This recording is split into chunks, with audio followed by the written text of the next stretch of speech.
During a book signing event in Oakland, a 12-year-old black girl looked at Samuel L. Jackson and simply said, "I'm hungry." A moment of pure honesty that could have gone unnoticed, but the actor's reaction shocked everyone present and triggered a series of events that nobody could have predicted. The summer sun beat down on the cracked asphalt of East Oakland that Saturday afternoon.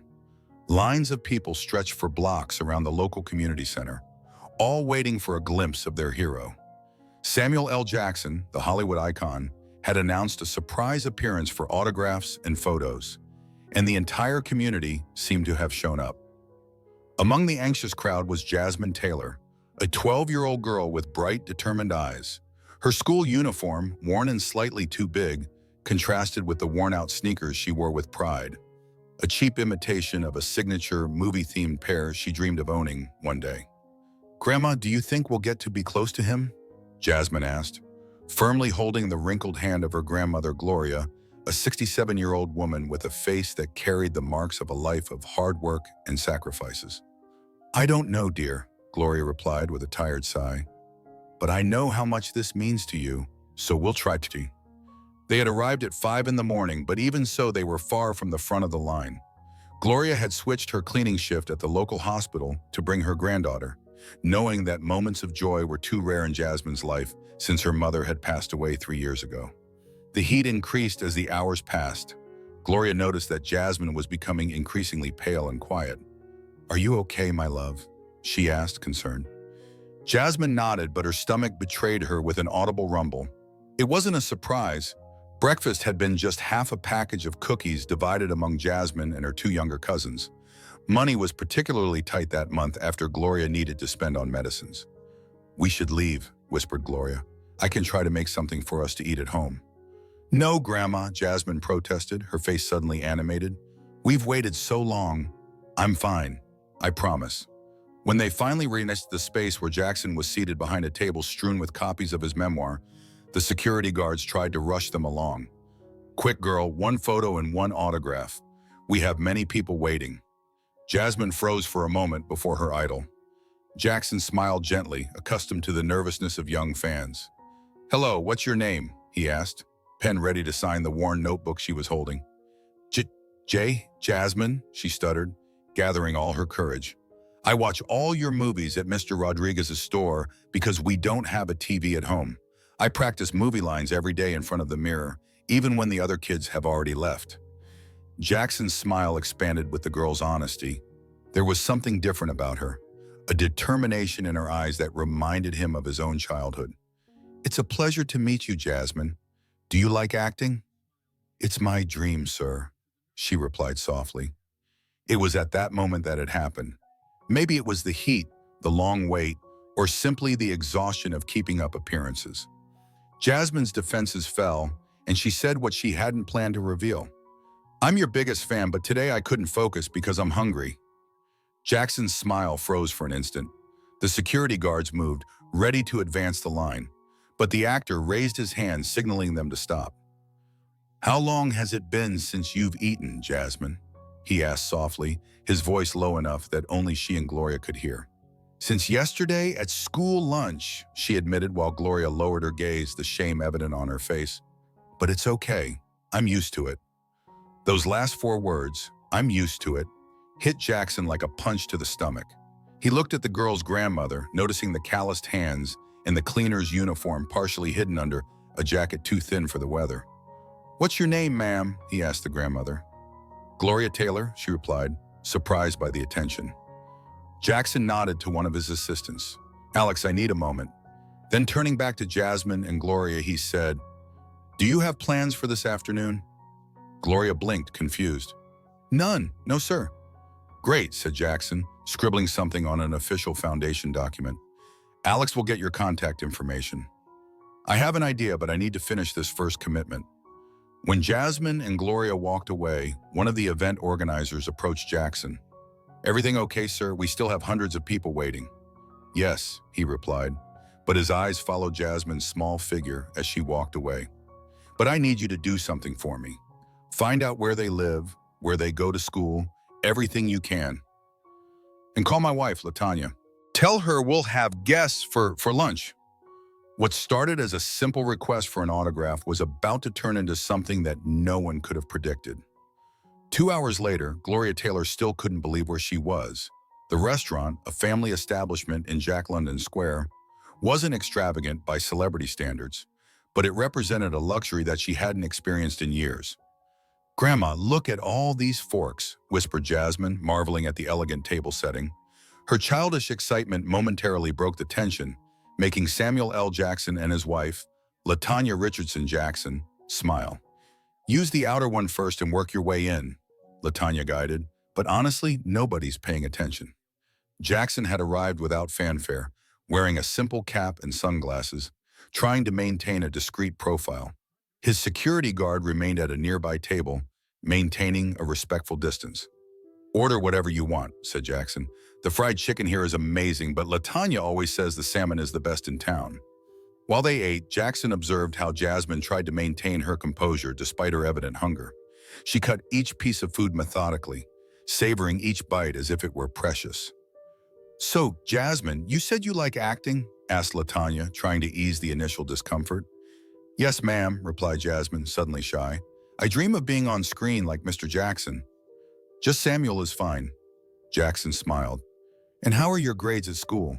LaTanya asked gently. Jasmine's expression wilted a bit. "I used to do well, but it's hard to concentrate sometimes." Gloria intervened softly. "Jasmine is very intelligent. Last year she was in the advanced students program, but in recent months she hesitated." "It's hard to think when your stomach is rumbling," completed Jackson, not as a question, but as a truth that he knew from similar stories he had encountered through community outreach. Gloria nodded, finally finding an opening to explain her situation. "I'm raising 3 grandchildren alone since my daughter passed away 3 years ago. Cancer not detected until it was too late because we didn't have adequate insurance." Her hands trembled slightly around the water glass. "I work as a cleaner at Highland Hospital, 2 shifts when I can. The younger boys, Jasmine's brothers, are 7 and 9 years old." "Where are they now?" asked LaTanya. "With a neighbor," Gloria hesitated. "I could only bring Jasmine today because it was her birthday last week, and I couldn't give her any presents." Jackson and LaTanya exchanged looks. Jasmine had turned 13 without even a gift. "What did you want for your birthday, Jasmine?" asked Jackson. The girl studied her plate for a moment, then answered with a sincerity that struck everyone at the table. "A day without worries, just one day when Grandma wouldn't need to cry at night, thinking we wouldn't make it." The silence that followed was heavy. Jackson cleared his throat, the emotion hidden in his voice. "You know, Jasmine, when I was younger, many people doubted me. They said I was too small for Hollywood." He leaned forward. "But I learned that sometimes the biggest obstacles prepare us for the greatest opportunities." As he spoke, Jackson discreetly took his phone under the table and sent a quick message. "Do you know about the SLJ Foundation?" he asked, referring to a philanthropic organization he and LaTanya had formed to combat child food insecurity and support education in their community. Gloria shook her head negatively. "It's an organization we created to help children like you, Jasmine, to ensure they have enough food, educational opportunities, and safe spaces to explore their talents." Jasmine, who had started to loosen up, looked at him with curiosity. "Do you help many children?" "Thousands," replied LaTanya. "But it always seems like it's not enough." Jackson placed his utensils on the empty plate and looked at his watch. "I have an idea. Are you two free tomorrow as well?" Gloria seemed hesitant. "I have a shift, but I can see if someone can cover it." "If it's okay with you," interrupted Jackson, "I'd like to invite you to visit our foundation tomorrow." Actually, he paused as if a new idea had just emerged.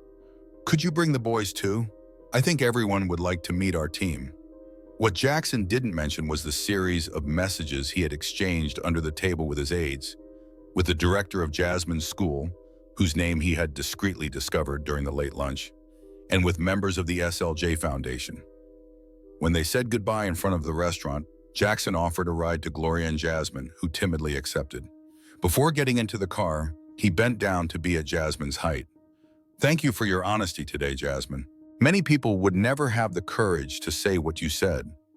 Jasmine, for the first time that day, smiled broadly. "Thank you for lunch, Mr. Jackson," she said as the driver took them to the modest apartment in East Oakland. None of them could imagine how that simple comment about hunger was about to trigger a series of events that would change not only Jasmine's life, but her entire community. The next morning, the headquarters of the SLJ Foundation in Oakland was unusually busy for a Sunday. Jackson had called an emergency meeting with his main team at 7:00 a.m., hours before the scheduled appointment with the Taylor family. "I want you to understand that this isn't just about one family," explained Jackson to the packed conference room. "It's about changing our approach. Yesterday, I met a girl who reminded me why we started this foundation." On the screen behind him appeared Jasmine's photo, taken discreetly the day before, along with preliminary data about her school, Prescott Elementary. 67% of the students at this school live below the poverty line, explained Lisa Collins, the foundation's program director. And despite school meal programs, our research shows that many of these students face chronic food insecurity on weekends and during school vacations. Jackson nodded gravely. And how many Jasmines are out there, brilliant and talented, but unable to reach their potential because they're worried about their next meal? The meeting continued for 2 hours, with the team outlining an ambitious plan that went far beyond simply helping one family. When they finished, Jackson seemed energized in a way his team rarely saw outside film sets. "Let's make this happen," he said, standing up. "And I want to start today." At 10 a.m., a modest van stopped in front of the small apartment complex where the Taylors lived. Gloria, Jasmine, and her 2 brothers, Marcus, age 9, and DeAndre, age 7, waited on the sidewalk, all dressed in their best clothes, clearly nervous about what awaited them. To everyone's surprise, it wasn't a driver who exited the vehicle, but Samuel L. Jackson himself, wearing jeans and a simple t-shirt with the SLJ Foundation logo. "Good morning, family," he called cheerfully, as if visiting housing complexes in Oakland was part of his Sunday routine. "Who are these cool guys?" The boys were paralyzed, eyes wide as they recognized the famous actor. "Marcus," the oldest, was the first to recover his voice. "Are you really Samuel L. Jackson?" he asked, incredulous. "In the flesh," replied Jackson, extending his hand for an elaborate handshake that left Marcus radiant. "And you must be Jasmine's little brother she told me about." It was a small white lie. Jasmine had barely mentioned them, but the effect was instantaneous. The boy straightened up with pride while Jasmine smiled at the inclusion of her family. "Ready for an adventure?" asked Jackson, opening the van door. The first stop wasn't the foundation headquarters as Gloria had expected, but Prescott Elementary School, where Jasmine and her brother studied. "What are we doing here?" asked Jasmine, confused. "It's Sunday." "Important meeting," replied Jackson mysteriously as he guided them inside the building. In the teachers' conference room, a small crowd awaited them. The school principal, Dr. Michaels, 3 teachers, the district supervisor, and, to Jasmine's complete surprise, her basketball coach, Coach Wilson. On Jackson's side were LaTanya and 3 members of the foundation team. "Mrs. Taylor, thank you for coming," said Dr. Michaels, rising to greet Gloria. "We don't usually have meetings on Sundays, but when Samuel L. Jackson calls personally," Gloria, clearly uncomfortable with so much attention, nervously squeezed the strap of her worn purse. "I don't understand. Are we in some kind of trouble?" "On the contrary," replied Jackson, indicating that everyone should sit down. "We're here to discuss a new partnership between Prescott Elementary and the SLJ Foundation, and it all started thanks to your granddaughter."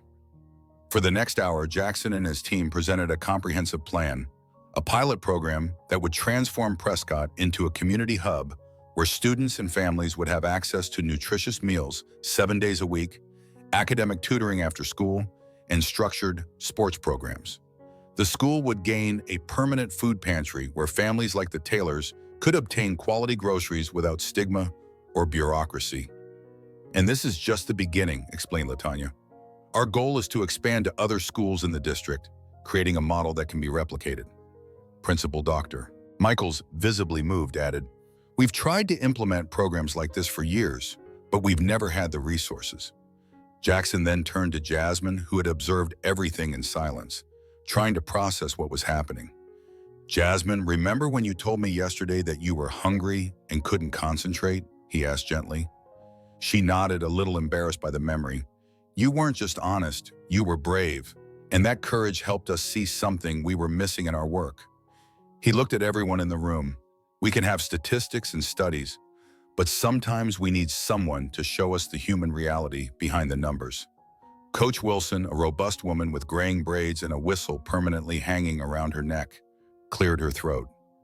Jasmine has always been one of my best players. Fast, smart on the court, but in recent months I noticed she lost energy quickly. Now I understand why.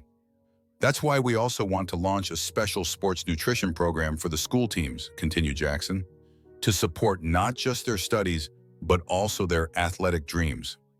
The meeting carried on with practical and logistical details. Gloria was informed about how her family would be immediately enrolled in the program, and this was presented with tact and respect. She herself could receive training for a better-paying job through the foundation. When they finally left the conference room, Jasmine pulled Jackson by the arm. "Why are you doing all this?" she asked, her voice low so only he could hear. "There are millions of hungry children," Jackson replied, crouching down to be at her height, his eyes completely serious. "Because you spoke the truth when it would have been easier to stay quiet. Sometimes God puts people in our path for a reason. You reminded me of why I started this foundation." He smiled. "Besides, point guards, well, actors, need to look out for each other, right?" The rest of the day passed like a dream for the Taylor family. They visited the foundation headquarters, where the boys marveled at an office lined with headshots and film scripts. Jackson organized a small improv session in a meeting room, giving personalized tips to each child. Before saying goodbye, each family member received a backpack full of nutritious groceries, school books, and, to the children's absolute delight, toys and movie memorabilia signed by Jackson. On the way back home, DeAndre, the youngest, innocently asked, "Grandma, does this mean we won't have to choose between dinner and electricity anymore?" Gloria, with tears in her eyes, just nodded, unable to find words for the whirlwind of emotions she felt. What began with a simple confession, "I'm hungry," was transforming into something no one could have predicted. But as Jasmine would learn in the months that followed, sometimes the biggest changes begin with the simplest truths. The auditorium of Oakland Technical High School was packed beyond capacity 6 months later. Cameras from local and national broadcasters captured the moment when Samuel L. Jackson, accompanied by the mayor of Oakland and several community leaders, announced the expansion of what was now known as the Jasmine program to all schools in the East Oakland district. "When we started this journey," Jackson said into the microphone, "our goal was to help one school. Today, thanks to the support of so many of you, we are impacting 5 schools and more than 3,000 students." In the front rows, Gloria Taylor was almost unrecognizable, not just because of her new haircut and professional clothes, but because of the confidence she radiated. After completing a health administration training program, she now worked as a community services coordinator at Highland Hospital, the same place where she used to clean floors during the early morning hours. Beside her, Marcus and DeAndre were impeccably dressed, their recent report cards reflecting the transformation that occurred when food insecurity ceased to be a constant concern. Marcus, previously quiet and withdrawn, was now part of the student council. DeAndre, who struggled with learning difficulties, had made notable progress with the support of specialized tutoring provided by the program. But the biggest transformation was visible in Jasmine. Now 13 years old, she had grown a few inches and gained a healthy athletic physique. As captain of the Prescott girls basketball team, she had led them to their first district championship in a decade. Academically, she was back in the advanced student program and had recently been selected for a summer science program at UC Berkeley. "And now," announces Jackson, "I'd like to call to the stage the young woman who inspired all this. The person who had the courage to tell the truth when it was easier to remain silent. Please welcome Jasmine Taylor." The auditorium erupted in applause as Jasmine, wearing a navy blue blazer over an SLJ Foundation t-shirt, walked to the stage with a mixture of nervousness and determination. "Hi," she began, her voice trembling slightly at the microphone. "My name is Jasmine Taylor, and I used to be ashamed to say I was hungry." The silence that fell over the auditorium was palpable. "It wasn't just physical hunger," she continued, gaining confidence. "It was hunger for opportunities. Hunger for hope. Hunger for believing that tomorrow could be better than today. She looked at Jackson, who nodded encouragingly. 6 months ago, I told my idol that I was hungry. It was scary and embarrassing. But he didn't judge me. He didn't just give me food. He listened to me. And then he listened to my grandmother, my teachers, and my community. Jasmine paused, visibly moved. Today, I'm not here just because I'm not hungry anymore. I'm here because I learned that when we speak our truths, even the hard, difficult ones, even the shameful ones, we can create changes that go beyond ourselves. The audience was completely captivated, many discreetly wiping away tears. In my school now, we have a food pantry where families can get groceries without shame. We have after-school programs where we can do homework with tutors who really care. We have nutritious meals that give us energy to learn and dream. She smiled, a genuine smile that lit up her face. And we have something even more important. We have dignity because now we know that our community cares about us, that it sees our potential, not just our difficulties. Jasmine then turned to Jackson. Mr. Jackson, sorry, Samuel, thank you for listening to me that day. Thank you for transforming a moment of shame into a moment of hope. Jackson, visibly moved, stood up to hug her, receiving a standing ovation from the audience. Later, during the reception that followed the event, representatives from other philanthropic organizations approached Jackson to discuss how to replicate the model in other cities. Television networks requested interviews with Jasmine. Local business owners committed to contributing to the program. In a moment of tranquility, Jackson found Jasmine surrounded by a group of younger girls who treated her like a celebrity. "How are you feeling?" he asked. "A little overwhelmed," she admitted, "but in a good way." "You know what's amazing?" Jackson said, observing the room full of people connected by a common cause. "All of this started with you being brave enough to tell the truth. Never underestimate the power of your voice, Jasmine." That night, upon returning to the apartment, they would soon leave for a more spacious house, acquired through an affordable housing program. Gloria found Jasmine at the kitchen table, writing in a notebook. "Homework so late?" asked the grandmother. "No," replied Jasmine, looking up. "I'm making a list." "A list of what?" "Of all the things I want to do when I grow up," explained Jasmine. "Today I realized that I can do much more than just play basketball. I can really make a difference." Gloria smiled, remembering her daughter, Jasmine's mother, who had the same determined sparkle in her eyes. "You know," said Gloria, sitting next to her granddaughter, "your mother always said you were born with a star, that you would do something special one day." She gently stroked Jasmine's hair. I think she was right. Across town, Samuel L. Jackson sat in his home office reviewing photos from the event. His phone beeped with a message from an unknown number. It was a photo, Jasmine and a group of girls from her school, all making Jackson's characteristic three-finger salute with the caption, "Future leaders practicing to change the world. Thank you for believing in us." Jackson smiled, saving the image. In a career filled with Oscars and iconic roles, few moments had meant as much as that simple encounter with a girl brave enough to tell the truth. What began with 5 words, "I'm hungry," had grown into something that not even Jackson could have imagined. And as he looked at the photo of those confident girls, he knew that the true impact was just beginning.